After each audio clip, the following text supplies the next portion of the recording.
اعوذ باللہ من الشیطان الرجیم بسم اللہ الرحمن الرحیم والذین کفروا وکذبوا بآیاتنا اولئک اصحاب النار هم فیہا خالدون، اور جو لوگ اس ہدایت کا انکار کریں گے اور ہماری آیتوں کو جھٹلائیں گے وہ دوزخی ہوں گے اور وہ ہمیشہ اس میں رہیں گے۔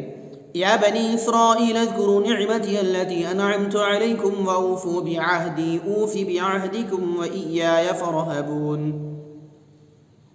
اے بنی اسرائیل، میری وہ احسان یاد کرو جو میں نے تم پر کیے تھے، اور اس عہد کو پورا کرو جو تم نے مجھ سے کیا تھا، تو میں بھی تمہارے عہد کو پورا کروں گا، اور مجھ ہی سے ڈرو اور اس کتاب پر ایمان لاؤ۔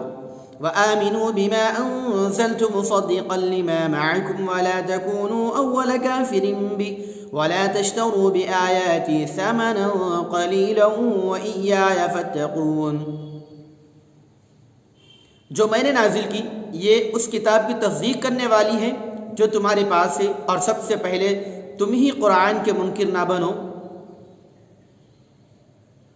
اور میری آیتوں کو تھوڑی سی قیمت پر نہ بیچو، اور مجھ ہی سے ڈرو۔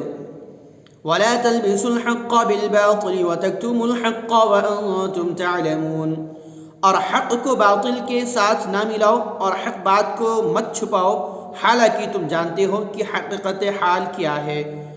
وَأَقِيمُوا الصَّلَاةَ وَآتُوا الزَّكَاةَ وَارْكَعُوا مَعَ الرَّاكِعِينَ، اور نماز پڑھا کرو اور زکوٰۃ دیا کرو اور رکوع کرنے والوں کے ساتھ تم بھی رکوع کیا کرو۔ أَتَأْمُرُونَ النَّاسَ بِالْبِرِّ وَتَنْسَوْنَ أَنفُسَكُمْ وَأَنْتُمْ تَتْلُونَ الْكِتَابَ أَفَلَا تَعْقِلُونَ، کیا غضب ہے کہ تم لوگوں سے تو نیکی کرنے کو کہتے ہو اور خود اپنے کو بھول جاتے ہو، حالانکہ تم کتاب الہی پڑھتے ہو، کیا تم اتنی سی بات بھی نہیں سمجھتے؟ گزشتہ رکوع اس بیان پر ختم ہوا تھا کہ سعادت و نجات حاصل کرنا وحی الہی کی پیروی پر موقوف ہے۔ اس رکوع میں خاص طور پر حق تعالیٰ بنی اسرائیل سے خطاب فرماتا ہے، کیونکہ وہ انبیاء کی اولاد قدیم سلسلہ وحی کے ماننے والے ہیں اور کتاب الہی تورات کے حامل تھے۔ اس حیثیت سے مشرکین عرب بھی ان کا احترام کرتے اور ان کے علم پر بھروسہ کرتے تھے۔ بنی اسرائیل سے فرماتا ہے کہ دیکھو میں نے تم کو طرح طرح کی نعمتوں سے نوازا، تم کتاب الہی کے حامل ہو، اور تم جانتے ہو کہ حصول سعادت کا واحد ذریعہ وحی الہی کی پوری پیروی ہے۔ وحی الہی کے قدیم سلسلہ کی آخری کتاب کو میں نے اپنے بندے محمد صلی اللہ علیہ وسلم پر نازل کر دیا ہے۔ میں نے تورات میں اس کی بشارت دے دی تھی اور اس کی نشانیاں بھی بتا دی تھی، بلکہ تم اس بارے میں مجھ سے ایک عہد بھی کر چکے ہو جس کا ذکر تورات میں ہے۔ تم اپنے عہد کو پورا کرو، پھر دیکھو میں کس طرح تم کو نوازتا ہوں۔ اس عہد کا پورا کرنا یہ ہے کہ نبی آخر الزمان حضرت محمد صلی اللہ علیہ وسلم اور اس وحی پر جو میں نے ان پر نازل کی ہے ایمان لاؤ۔ اس کتاب قرآن کی خصوصیت اور اس کی سچائی کی نشانی یہ ہے کہ وہ تمہاری کتاب کی تصدیق کرتی ہے۔ اب تم کو لازم ہے کہ اس کتاب کی تصدیق کرو جس طرح وہ تمہاری کتاب کی تصدیق کرتی ہے۔ ہدایت کے راستے میں تم نے دنیا کی قوموں کی پیشوائی کی ہے، اس لیے آج بھی تم پر لازم ہے کہ اس کتاب قرآن پر ایمان لاؤ۔ ایمان لانے میں دوسروں کی قیادت کرو، خبردار ایسا نہ ہو کہ سب سے پہلے انکار کرنے والے تم ہی بنو۔ مشرکین عرب کے مقابلے میں تم پر دوہری ذمہ داری عائد ہوتی ہے، کیونکہ تم پہلے سے کتاب الہی کے حامل ہو۔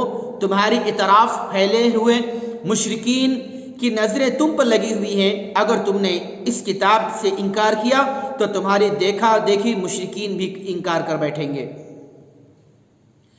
اور تم پر دوہرا وبال پڑے گا۔ علماء یہود میں یہ عادت عام ہو گئی تھی کہ روپیہ پیسہ لے کر یا دنیوی اعزاز اور وجاہت کی خاطر تورات کے حکم کے خلاف لوگوں کو غلط مسئلہ بتایا کرتے تھے۔ وہ یہ بھی کیا کرتے تھے کہ اپنے کسی غلط عقیدے یا نفسانی غرض کو ثابت کرنے کے لیے آسمانی کتاب میں کچھ گھٹا بڑھا کر لکھ دیا کرتے تھے۔ یہ شرح کو اس طرح لکھتے تھے کہ مل کر ایک ہو جاتے اور ان دونوں میں کوئی امتیاز باقی نہیں رہتا۔ ان حضرت صلی اللہ علیہ وسلم کی بشارتیں تورات و انجیل میں لکھی تھیں۔ علماء بنی اسرائیل ان بشارتوں کو پڑھ پڑھ کر لوگوں کو سناتے تھے، آنے والے پیغمبر کے اوصاف بیان کرتے تھے اور مشرکین پر فتح پانے کے لیے آپ صلی اللہ علیہ وسلم کے منتظر تھے۔ لیکن جب ان حضرت صلی اللہ علیہ وسلم نے رسالت کا اعلان کیا اور بنی اسرائیل سے کہا کہ تمہاری کتابوں میں آنے والے جس پیغمبر کا ذکر ہے وہ میں ہوں، اور دیکھ لو تمام نشانیاں مجھ پر صادق آتی ہیں، تو علماء یہود نے اس وقت بھی وحی کیا جو ہمیشہ کرتے آئے تھے، اور حضرت صلی اللہ علیہ وسلم کی نشانیوں کی آیتوں کو بدل ڈالا یا ان کی شرح اس طرح کی کہ ان کا مطلب کچھ سے کچھ ہو گیا، عام لوگ حق بات نہ پہچان سکے۔ ایسا کرنا مذہبی پیشواؤں کے لیے بڑا ہی سخت جرم ہے۔ کسی قوم کے زوال کے اسباب میں سے ایک بڑا سبب یہ ہوتا ہے کہ اس قوم کے عالموں اور مذہبی پیشواؤں میں یہ عیب پیدا ہو جاتا ہے کہ وہ فصیح و بلیغ واعظ کہتے اور دوسروں کو نیمری کی نصیحتیں کرتے، لیکن خود ان نصیحتوں پر کاربند نہیں ہوتے اور اپنی اصلاح نہیں کرتے۔ ایسے علماء و پیشواؤں کے لیے حدیث میں سخت وعیدیں آئی ہیں، اس لیے اس آیت میں ان کو اس عیب کی طرف توجہ دلائی گئی ہے کہ تم عوام کو نیک عملی اور تورات کے احکام بجا لانے کی نصیحتیں کرتے ہو، لیکن خود تم نے تورات کو پس پشت ڈال رکھا ہے۔